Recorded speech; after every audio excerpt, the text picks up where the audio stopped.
Namo tassa bhagavato arahato samma sambuddhassa. Namo tassa bhagavato arahato samma sambuddhassa. Namo tassa bhagavato arahato samma sambuddhassa. Selamat pagi untuk yang di Eropa, selamat sore untuk yang di Indonesia, dan selamat malam untuk yang di Sydney. Upasaka dan upasika, pertemuan kita kali ini atas prakarsa dari pengurus Internasional Buddhism Indonesian. Pada kesempatan ini, topik yang dipilih adalah menerima dan memahami anicca dalam kehidupan kita. Anicca mengandung makna bahwa segala sesuatu yang berkondisi mengalami perubahan. Demikianlah adanya anicca.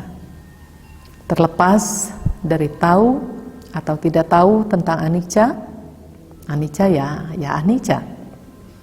Juga tidak ada jaminan bagi seseorang yang belum mencapai pembebasan setelah mengetahui bahwa segala sesuatu mengalami perubahan pasti bisa menerima seluruh proses perubahan. Itu tidak ada jaminan, tidak ada kepastian seperti itu. Buktinya bisa kita lihat kenyataan itu pada diri kita sendiri maupun lingkungan kita. Kita tahu tentang anicca dalam arti pernah mendengarnya, pernah membacanya, pernah berpikir tentangnya, pernah juga kita berdiskusi, berbicara, membahas tentang anicca. Tapi ketika terjadi sesuatu perubahan yang tidak dikehendaki dan atau di mana ego kita terusik, tersinggung, maka terjadilah proses penolakan. Tahu anicca, tapi tidak mau tahu kalau perubahannya tidak seperti yang dikehendaki. Tahu anicca, tapi nggak mau terima kalau perubahannya itu nggak nyaman. Ya tahu anicca, tapi pokoknya begini yang dikehendaki, pokoknya maunya begini, nggak mau begitu. Itu seringkali sikap-sikap seperti itu mencuat ke permukaan dan kita juga sering menemuinya. Kalau demikian, itu namanya mau-maunya sendiri. Lupa diri juga. Perilaku seperti itu perilaku seperti anak kecil yang suka merengek untuk diikuti keinginannya. Sampai-sampai proses alam pun harus berubah sesuai dengan kehendaknya. Lihat egonya luar biasa ya.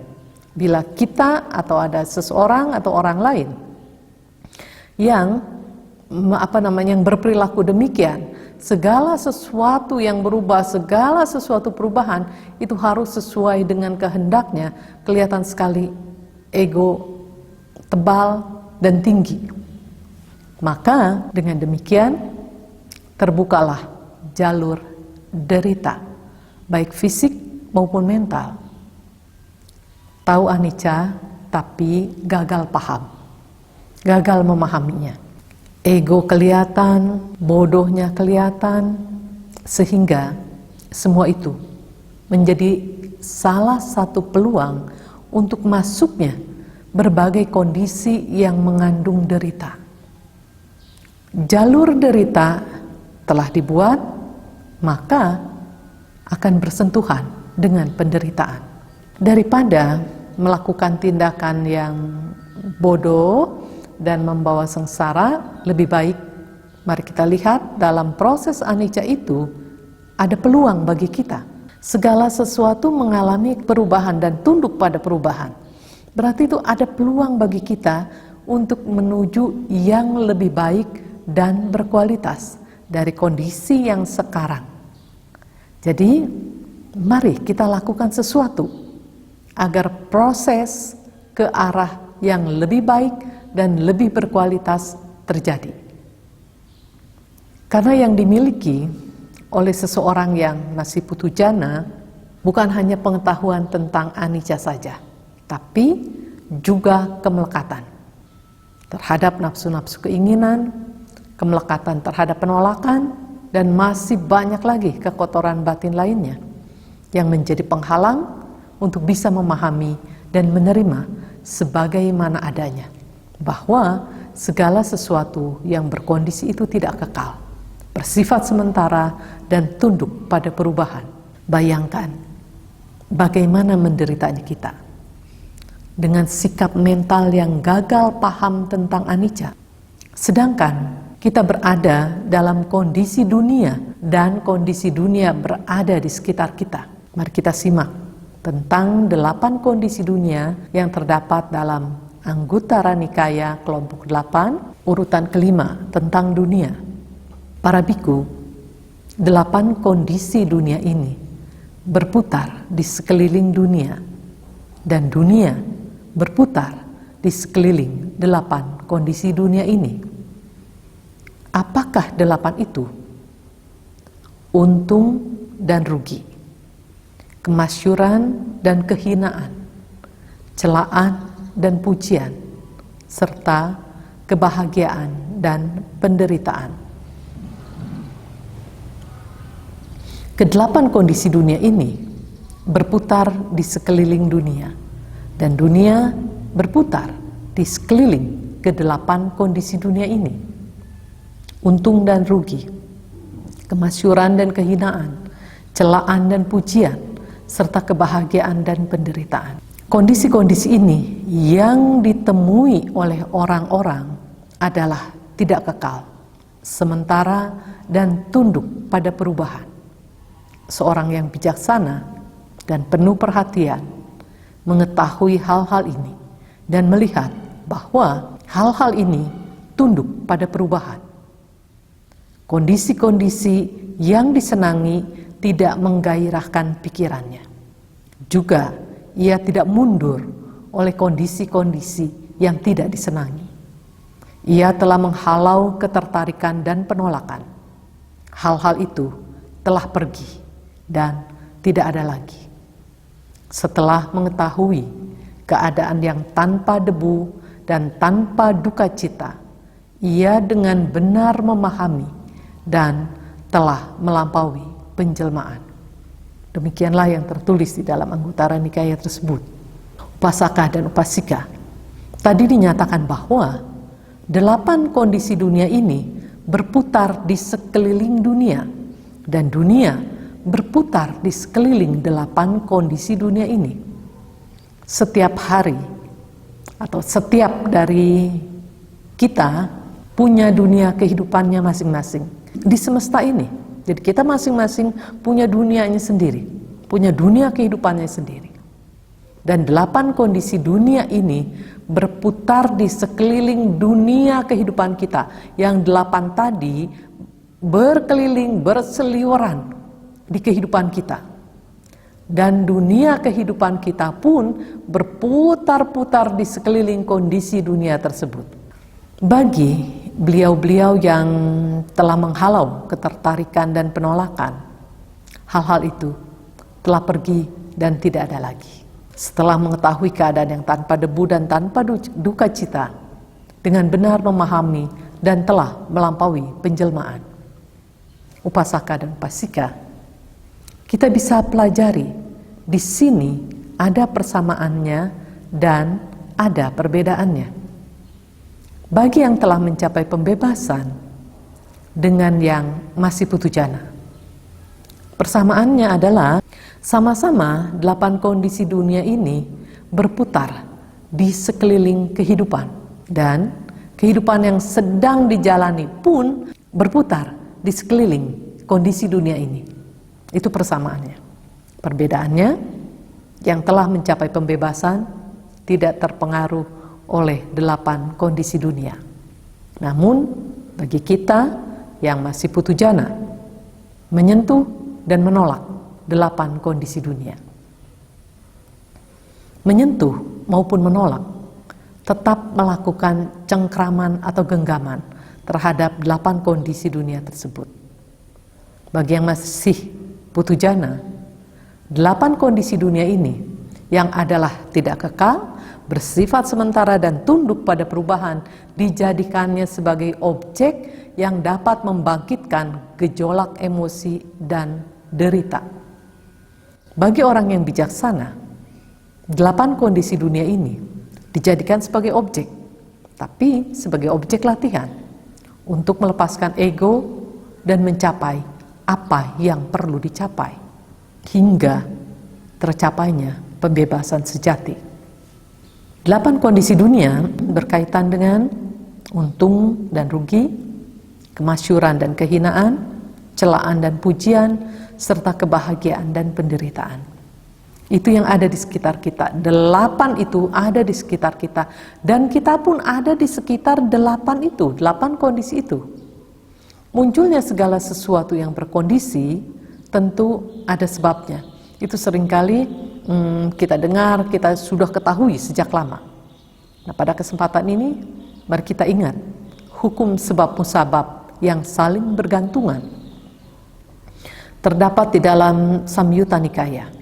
Di antaranya tertulis, siswa mulia yang terpelajar memperhatikan dengan seksama dan penuh perhatian pada kemunculan yang saling bergantungan sebagai berikut.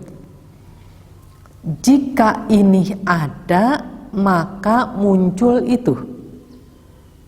Dengan munculnya ini, maka muncul pula itu. Jika ini tidak ada, maka itu tidak muncul. Dengan lenyapnya ini, maka lenyap pula itu. Kalimat kata-katanya semua kita kenal. Tidak ada kata yang tidak kenal di dalam bahasa Indonesia ini, kan kita sebagai orang Indonesia. Kalimatnya pun maksud kita tahu, tapi tidak mudah ternyata memahami ini.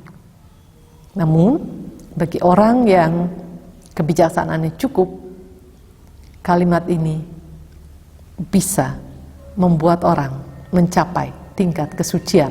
Sudah kita baca dari buku-buku atau dengar kisahnya siswa-siswa Sang Tathagata, diantaranya Bante Asaji mencapai tingkat kesucian arahat. Bante yang kemudian menjadi Sariputta, Upatissa, pemuda Upatissa, ketika mendengar kalimat ini mencapai tingkat Sotapanna. Begitu juga dengan Kolita yang kemudian menjadi Bante Moggallana, juga setelah mendengar kalimat ini mencapai tingkat kesucian Sotapanna. Jadi bagi yang paham, cukup kalimat ini mampu mencerahkan.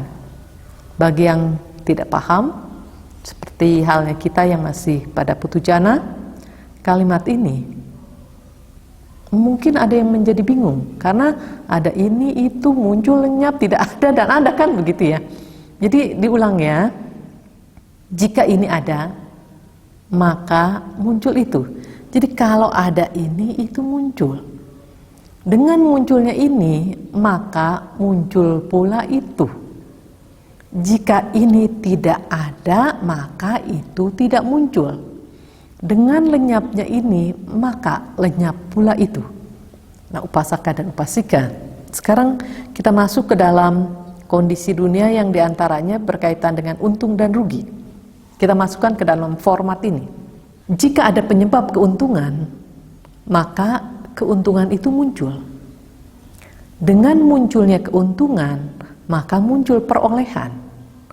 Jika tidak ada penyebab keuntungan, maka keuntungan tidak muncul. Dengan tidak munculnya keuntungan, maka tidak muncul pula perolehan. Sekarang mengenai kerugian. Jika ada penyebab kerugian, maka kerugian itu muncul. Dengan munculnya kerugian, maka muncul pula kehilangan. Jika tidak ada penyebab kerugian, maka kerugian tidak muncul. Dengan tidak munculnya kerugian, maka tidak muncul pula kehilangan. Demikianlah saling bergantung satu sama lain. Daripada bergelimang dalam derita fisik maupun batin terutama dengan tidak menerima sesuatu yang tidak kekal, bersifat sementara dan tunduk pada perubahan, lebih baik kita pelajari apa yang menjadi penyebab kemunculannya dan apa yang menjadi penyebab kelenyapannya. Daripada menolak perubahan yang prosesnya terjadi secara alami, lebih baik kita pelajari proses tersebut dan ambil manfaat darinya. Misalnya, mau mendapat keuntungan, pelajari apa yang menjadi penyebab kemunculannya, faktor-faktor apa yang menjadi penyebab kemunculannya, dan kemudian pelajari apa yang menjadi penyebab kelenyapannya, faktor-faktor apa yang menyebabkan itu lenyap. Tentu secara umum kalau dapat keuntungan ya, diharapkan keuntungan itu tidak lenyap. Untuk itu pelajari bagaimana supaya tidak lenyap. Tadi katanya segala sesuatu tunduk pada perubahan. Lalu kalau misalnya keuntungannya nggak mau lenyap, nggak lenyap, ini kena proses perubahannya di mana? Tetap kena proses perubahan. Perubahannya pada berkurang atau bertambahnya keuntungan tersebut. Tapi bagaimana? Kalau ya kemungkinan bisa saja ya, kemungkinan misalnya keuntungan itu tidak bertambah dan juga tidak berkurang. Katakanlah kemungkinan itu terjadi. Demikian yang terjadi. Apakah tidak kena hukum perubahan? Tetap kena. Segala sesuatu yang berkondisi tetap kena hukum perubahan. Karena pada saatnya akan berpisah dari segala yang dimiliki, dari segala yang dicintai, dari segala yang disenangi. Ingat, segala yang berkondisi adalah tidak kekal, bersifat sementara dan tunduk pada perubahan. Baik dari sifat materinya maupun kondisinya, dari sudut kepemilikan maupun keberadaannya. Ketika tiba saatnya berpisah, namun ada kemelekatan terhadapnya, maka muncullah derita. Jadi, ketika mendapatkan keuntungan, belum tentu benar-benar untung. Lihat, adakah keserakahan dan kemelekatan menyertainya atau tidak? Kalau ada, itu artinya ada kecenderungan penderitaan di sana yang mendampingi dan menyertai dari yang disebut keuntungan tersebut. Yang mana hal tersebut akan muncul ke permukaan tepat pada waktunya. Belum lagi kalau keuntungan itu didapat dengan merugikan pihak lain. Tanpa merugikan pihak lain pun, bila ada keserakahan dan kemelekatan, bisa menimbulkan penderitaan. Terlebih lagi, kalau keuntungan yang didapat itu dengan merugikan pihak lain. Dengan cara demikian, maka seiring dengan bertambahnya materi yang disebutnya sebagai keuntungan, maka bertambah pula kekotoran batin. Baik dari segi jumlahnya, kekuatannya, dan kualitasnya, serta terjadi proses penanaman benih aku salakama, yang mana di dalam benih tersebut tersedia paket tumbuh dan berkembangnya aku salakama dan menyajikan buah yang menjadi bagian yang akan tersaji dalam hidupnya, dalam hidup si pelaku, dengan kemunculannya tepat pada waktunya. Jadi bagaimana supaya tidak menderita, atau tidak bersentuhan dengan penderitaan. Ingat, upasaka dan upasika, penderitaan dan kebahagiaan juga kondisi dunia. Pelajari apa yang menjadi penyebab munculnya kebahagiaan, seperti keuntungan tadi, dengan kondisi-kondisi dunia yang berseliweran di sekeliling kita, dan kita ada di situ. Jadi 8 kondisi dunia berseliweran dan kitanya ada di situ, ada di tengah-tengah itu. Sehingga ketika mengalami keuntungan, kerugian, kemasyuran, celaan, pujian, kita bisa tetap bahagia. Ketika berada dalam kondisi kehinaan, kita bisa bangkit, keluar dari keterpurukan itu. Ketika berada dalam kondisi menderita, kita memiliki kemampuan membebaskan diri dari itu, serta tidak menanam lagi benih yang berbuah derita tentunya. Ketika seseorang mengalami keuntungan, kemasyuran, atau pujian, belum tentu bahagia. Jadi, kalau belum tentu bahagia, itu artinya bisa jadi menderita. Yang menjadi penyebabnya, dalam kondisi yang baik pun masih bisa menderita. Di antaranya adalah ketakutan, kekhawatiran akan apa? Akan memudar atau hilangnya kondisi tersebut darinya. Sampai di sini kita bisa melihat pentingnya kebijaksanaan dalam menghadapi kondisi yang tidak kekal, bersifat sementara dan tunduk pada perubahan. Jadi untuk bisa menerima dan memahami anicca, kita harus memiliki kebijaksanaan yang dengannya kita bisa menyikapi dengan cara yang baik tentang kondisi dunia yang berseliweran ini. Selain ke-8 kondisi dunia tersebut, juga ada hal yang belum bisa kita atasi dan sesuatu yang pasti terjadi. Untuk itu, mari kita simak tentang sesuatu yang patut untuk kerap kita renungkan, yaitu aku akan menua, akan menjadi tua. Aku belum mengatasi ketuaan. Aku akan menderita sakit. Aku belum mengatasi penyakit. Aku akan menderita kematian. Aku belum mengatasi kematian. Segala milikku yang kucintai dan kusenangi akan berubah, akan terpisah dariku. Aku adalah pemilik karmaku sendiri, pewaris karmaku sendiri, lahir dari karmaku sendiri, berhubungan dengan karmaku sendiri, terlindung oleh karmaku sendiri. Apapun karma yang kuperbuat, baik atau buruk, itulah yang akan kuwarisi. Hendaklah ini kerap kali direnungkan. Upasaka dan upasika.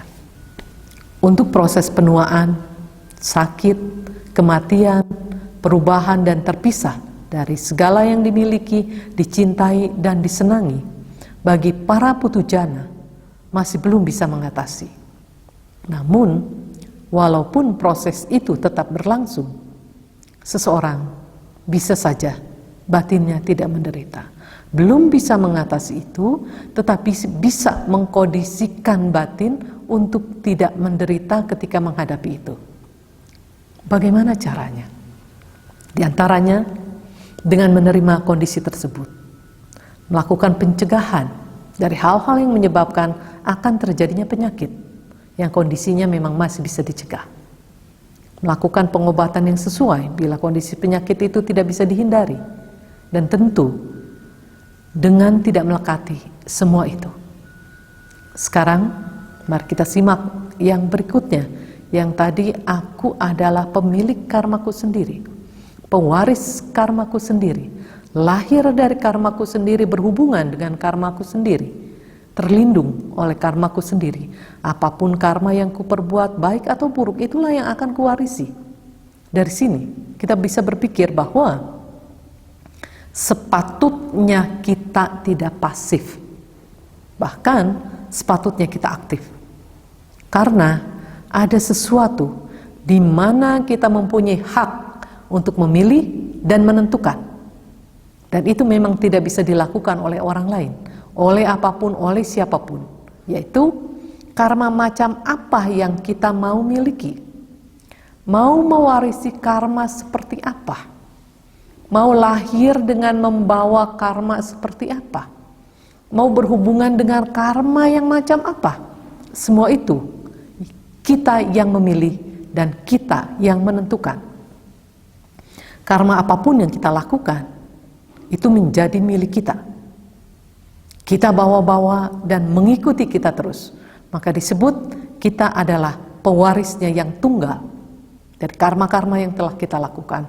Apapun yang kita lakukan, itulah yang menempatkan kita pada posisi di mana kita dilahirkan. Tempat di mana kita menempatkan diri. Dan kita akan bersentuhan dengan berbagai kondisi yang dimana melalui apa yang telah kita lakukan, kita telah menyajikan sarana untuk bersentuhan dengan segala sesuatu yang pantas kita dapatkan, apapun itu. Apabila kondisi-kondisi yang tidak menyenangkan atau kondisi-kondisi menderita yang didapatkan, ingat, kondisi itu pun tidak kekal, bersifat sementara dan tunduk pada perubahan. Dengan adanya proses perubahan di alam semesta ini, dan memang demikian adanya, mari kita lakukan proses perubahan di dalam cara hidup kita. Mari kita melakukan perubahan ke arah yang positif, karena yang dimaksud dengan anicca itu bukan berarti hanya yang mengarah pada perubahan yang negatif saja. Anicca pun dapat mengarah pada perubahan yang positif, tergantung kita membuat penyebabnya atau tidak. Bila kita membuat penyebab yang mengarah di mana yang positif terjadi, maka kita terlindung oleh karma kita sendiri, terhindar dari hal-hal yang negatif. Kita menerima warisan yang baik dari apa yang telah kita lakukan.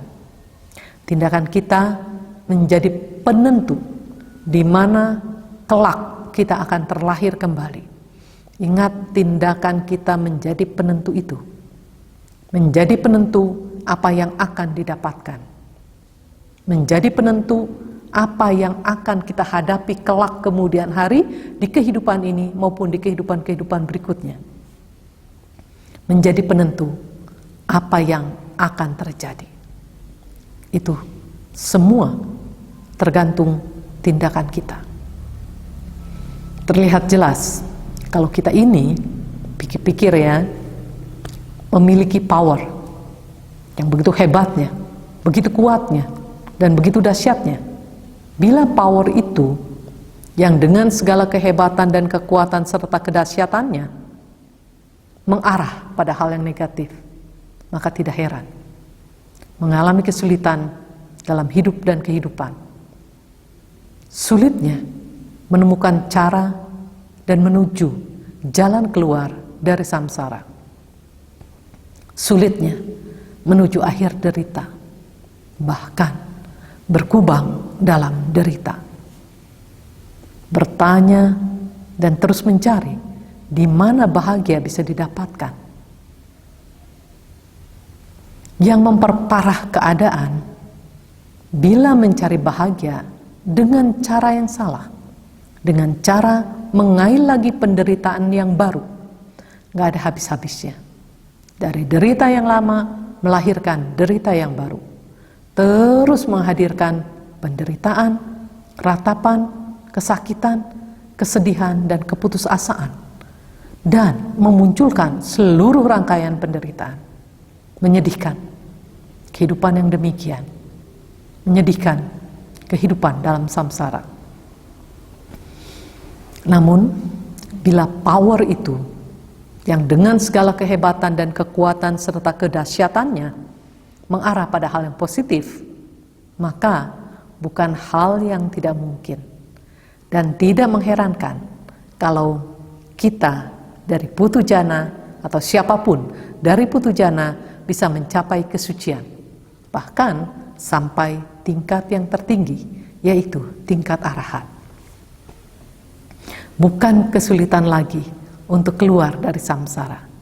Bukan sesuatu yang sulit lagi untuk menuju akhir derita.